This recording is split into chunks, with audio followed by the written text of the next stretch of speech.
He got physical with me 3 days in a row. So the first day, I feel like it's the first day of Christmas, isn't it? No, well, the first day of Christmas, he slapped, kicked, and punched me. Hi guys, welcome back to Shares Cool Beans. It has been like how many months since I last recorded a video, but like so much has happened between me stopping filming videos and like going back to work. So obviously when lockdown ended, I went back to work in September. I'm a teaching assistant in a primary school, and today we've actually had a day off because like something's occurred at the school, which I'm not going to get into now, but I thought I might as well give you kind of like an insight into what it's like working at a primary school, because so many things happen. Like, I don't know how it is in the US, but I'm going to tell you how it is in the UK, because like so many things happen here. So yeah, this video is going to be about, well, 10 things you will learn working in a UK primary school.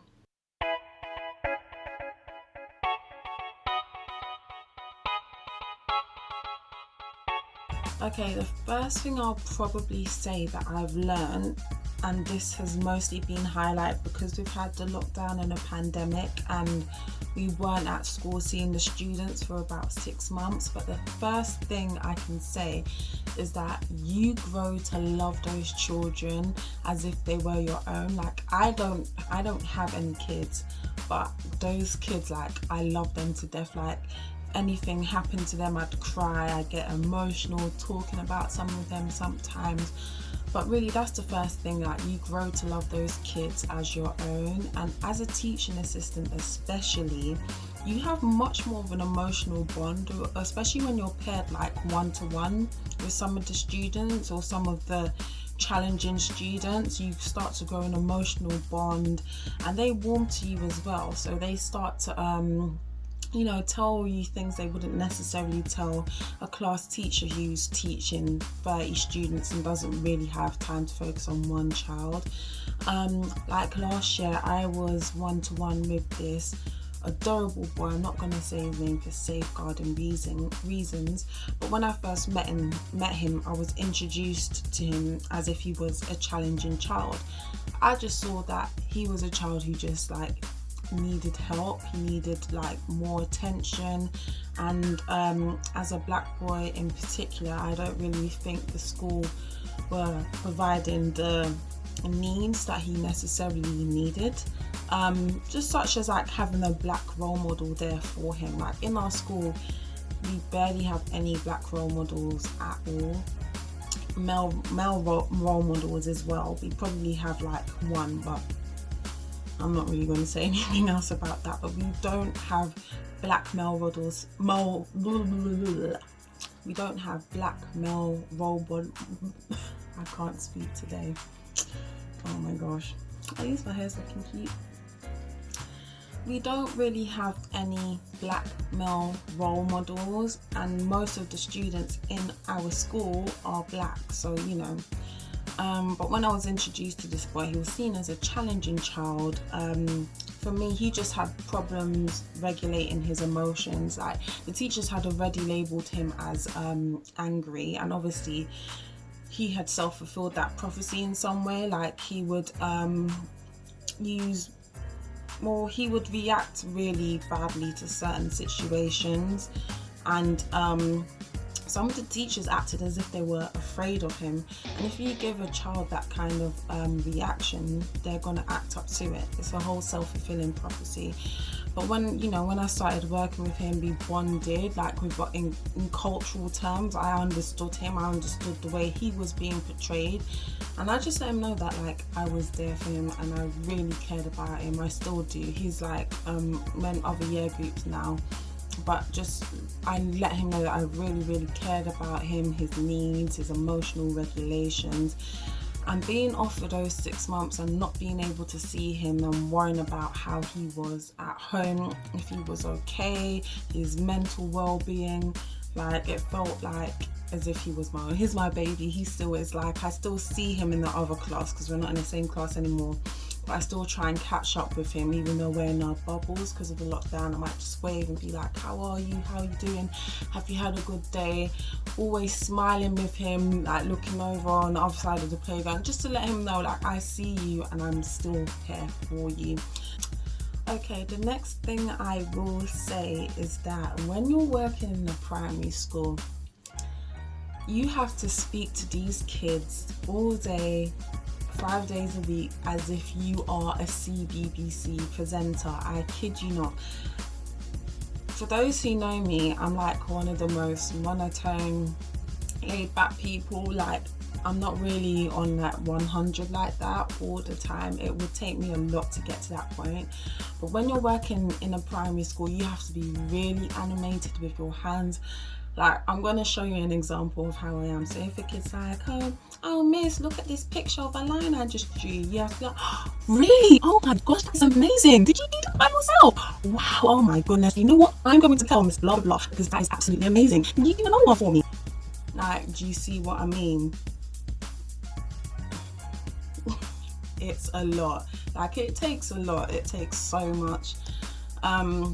But you know what? I have to say I do love it because I don't have much energy at home. Like when I'm just being myself around my friends, so it's nice that I can be like that in front of the children.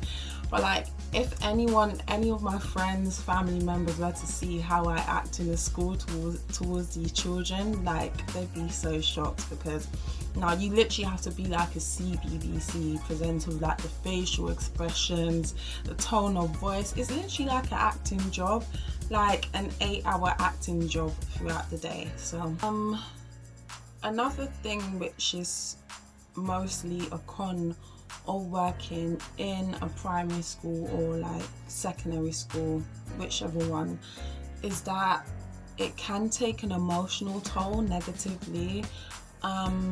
So obviously when you're working with children, like children are very sensitive, innocent beings, and it can be so heartbreaking and like terrible when you learn about some of the things that might happen to them at home. And this all has to do with safeguarding, but it's so essential that we learn about these things so we can see how to look out for a child that's maybe experiencing neglect, but it's not really highlighted well with how they're acting. Like, we really have to look at the intricate details of like how they are in school. So from my experience personally, there have been a few safeguarding issues that have arose with like certain children. I'm not going to go into them for those safeguarding reasons, but things such as like a child coming to school and smelling really bad, like their breath smelling really bad. You can tell that their parent hasn't made them brush their teeth. They might come to school smelling like they haven't bathed in like a few days. It can be really bad. Or they might tell you things that are happening at home, for example. Well, I'm not going to say, for example, with safeguarding, they might, if they tell you something like they've been sexually abused, but they might not even know themselves. So it's like there's some really, really deep things that we have to look out for and that we have seen. But yeah, it's such a challenging job, but it's really, really rewarding. But there are just some things that you take home with you, like with those certain children. You're always wondering if they're okay, because obviously school is only, for them, school is only 6 hours a day, but you never know what they're experiencing when they're at home. So yeah, it is quite emotional. Okay, let me get into the tea with the teachers. Okay, like there is definitely a hierarchy, and I believe there is a hierarchy in any sort of educational setting you work in, predominantly with primary and secondary schools. I'm not so sure about like when you like university teaching and things like that, but there is definitely a hierarchy. For me personally, I feel that like the SLTs, like most of them definitely look down on the TAs as if like we don't really do anything. You'd be walking past in the morning and you might be like, morning. they won't even reply back to you. Like, they definitely look down on you. It's a horrible feeling. And you know, they definitely, I think it's like a dog eat dog world in teaching. Like, they do anything to get to the top. It's just like high school, do you know what I mean? They'll try and have like their finger in every pot, not necessarily caring about the things that they are leads in, but just to do it like so they can bum lick the head teacher and stuff. I've definitely seen some bum licking in the settings I've worked in. Listen, if I get fired for this, because I'm telling you the tea, like, do you know what? I'm prepared. I have my qualifications. It's like, I'm just telling you the truth.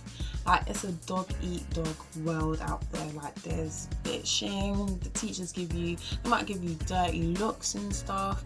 And I really think they take us for granted, especially the teaching assistants. We're kind of classed as like on the bottom of the educational food chain.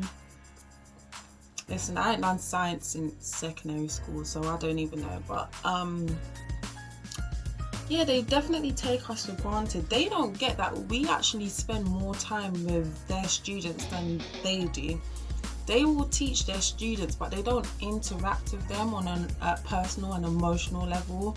We are with them, like, we're with the students almost 24/7. So throughout class time, and we're like getting on our knees to crouch down and help them and talk to them, like reading to them outside of lessons, holding mini interventions with them, playing with them in the playground where things might get a little less formal and they start to open up to us, telling us about things that go on in their home life. Like, I don't think teachers like to accept that. And do you know what? This was definitely highlighted when I was working in a particular setting. So it came Christmas time, and you know when children might bring in cards and stuff for the teacher, I never expect anything from like students because we're simply doing our jobs. I don't even think children should bring in things for us, even though it's so lovely and like it's nice to feel that we're appreciated, but we're just doing our jobs. Like, we're here for you. Like, you don't need to bring us like presents and stuff, but it's really nice. It is nice when they do. So one Christmas time, this child came in with like 3 gifts, and then I was like, oh, who are those for? Like, oh, are those for me? Like, in a joking way, you know how you just like have banter with children. And then she was like, yeah, they're for you. And I was literally like, what? She was like, yeah, all of these are for you, 3 gifts and a card, there for you. And I was like, that is so lovely, but you know, you didn't have to bring me in anything. Like, it's my job, you don't have to bring me anything. And she was like, I know, but like, you're my favorite TA, blah blah blah blah blah. And I was like, oh, well, did you bring in something for Miss blah blah? And she was like, oh, no. So when I came in with the gifts and stuff, the teacher whose class I was in, she gave me the dirtiest look, as if I didn't deserve it. And I was thinking, like, okay, maybe the child shouldn't have bought me anything, but still, like, I just don't think the class teacher likes to see. Just get my shoulders out a bit, jumpers a bit. Yeah, I don't think the class teacher liked to see that I was more appreciated than her. And I think some teachers in general don't like to see that. They definitely take us for granted. Another thing I have learned about working in a primary school is that some of these teachers love to like talk about staff room politics in the staff room, obviously. But I just don't have the time for it. It's like, don't you guys talk about anything else? It's like they like to be seen as if they're woke, when you can tell they're really not by the way like they treat us, the teaching assistants, and some of the like black or Asian or minority ethnic staff. You can just tell they're not here for it, but they like to pretend and seem as if they're woke, which is just really annoying. Like, when the whole Trump election was going on, like, obviously nobody wanted Trump to win, and I'm really glad he didn't, but that's literally all they were talking about for weeks on weeks on weeks. And I'm thinking, don't you guys talk about anything else? Like, their conversations were so generic. It was just like, yeah, Trump can't possibly win. Ooh, yeah, he's terrible, isn't he? And I'm like, oh yes, I totally agree. And like they'd look over at you as well, just to like, for them to let you know that they're woke. It's like, listen, I know some of you are probably KKK members, like in your home lives, your own home lives. I don't really care. But starting politics is definitely just one thing I just can't wrap my head around. And when I become a teacher myself, it's definitely not something I want to do. Like, don't you want to talk about just fun stuff outside of the classroom? It's either stuff to do with the children or politics in the real world. How about, oh, like, where do you shop? Like, you know, like, what food do you like? Things like that. It's just sometimes I feel like they don't have any personality. And I'm hoping that's not from working in a school, because some people talk about the work-life balance and how there isn't really one, but sometimes I just feel like they don't have any personality, and it's really, really strange. The next thing I've learned about working in a primary school is that kids can really irk you. I remember before I worked in a primary school and I was considering the thought, and I was like, let me work in a primary school, because they're only like they're only like 3 to 11 years old. They won't be able to irk me. They're just like little kids. As for a secondary school, I didn't want to work there, because you know how teens have attitude, like really bad attitude. But I was thinking, nah, it ain't gonna happen in a primary school. Like, from what I can remember, when I was in primary school, I was fine. So I just expect every other child to be fine when I started working there. But kids can really irk you, and kids can get physical, which is something else I didn't expect, especially for a primary school. So I have to be really careful, because if this video gets found, you know I'm gonna get fired. But yeah, a kid got physical with me 3 days in a row. The school didn't really do much about it. They kind of made it seem like it was my problem. Every time an incident did happen, it was always, oh, what could you have done better in that situation? Listen, the kid was a special needs child and clearly needed special needs provision, something that I'm not trained in. Like, you know how there's special schools, or some kids work with like a autism specialist, for example. Our school doesn't have that, and some other schools, they like to just, you know, throw certain TAs and stuff in the deep end, simply for the basis that, oh, like, you're black and that child's black, so you be able to sort them out. And that's completely the wrong approach. But when I was working with a certain child, he got physical with me 3 days in a row. So the first day, I feel like it's the first day of Christmas, isn't it? No, well, the first day of Christmas, he slapped, kicked and punched me. I'm a tall girl. I'm like 5'9", 5'10" on a good day. And this boy, he came up to my chest, and he was quite strong, a 9-year-old boy, 9-year-old boy. And you have to be very careful about how you restrain. Yeah, you have to be very careful about how you restrain a child, because you could land in a deep end if, say, you hold a child down and they get marks, like a scratch mark or something, that's you out the door.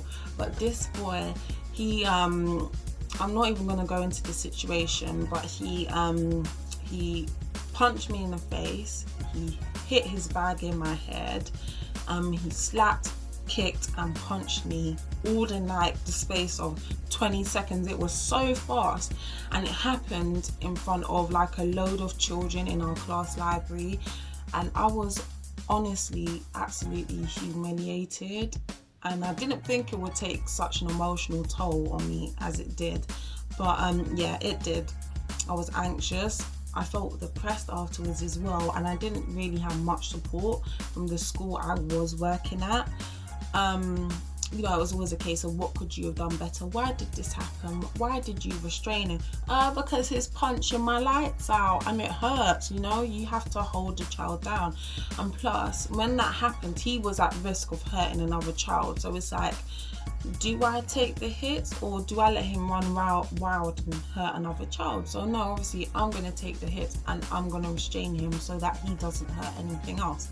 Now the second day of Christmas, he got a ruler, and you know the long hard plastic rulers, and he slapped it across my hand, and I just looked at this boy like, you know, but it's just so hard working in a school. You got to watch what you say to a child, how you approach a child, how you physically interact with a child. This boy slapped me with a ruler on my hand, and I'm just thinking, this school they want me to snap. They want me to snap. No, they like didn't ask anyone else to deal with it, and I personally feel like it was like a race issue. Like, oh, because he's black and you're black, you should work with him to sort him out. And he clearly had special needs, and he needed the right support, and I wasn't the right person for that. On the third day of Christmas, he put his arm around my neck. I was working with a child. I was on my knees working with a child. All I feel is this boy's arm go around my neck, and he dragged me back, and I lost I was on my knees, so I was even more unbalanced. He dragged me back. I literally fell back into the chair, into the table, and into the wall, and I hurt my back.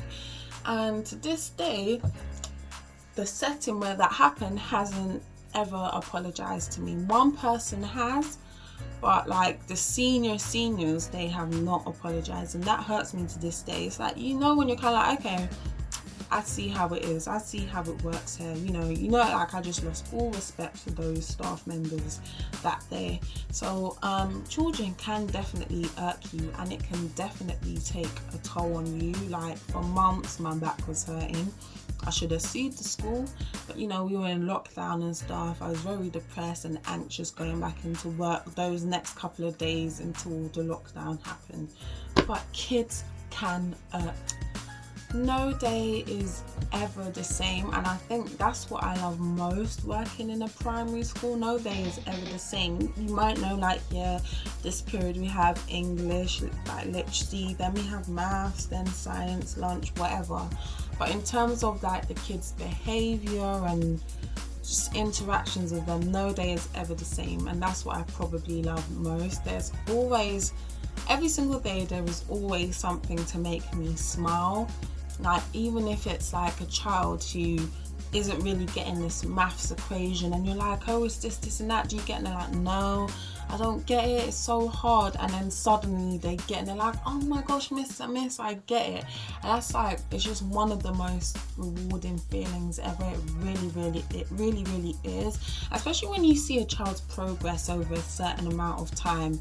Like, it can actually reduce you to tears, because like I said before, you build emotional bonds with these children.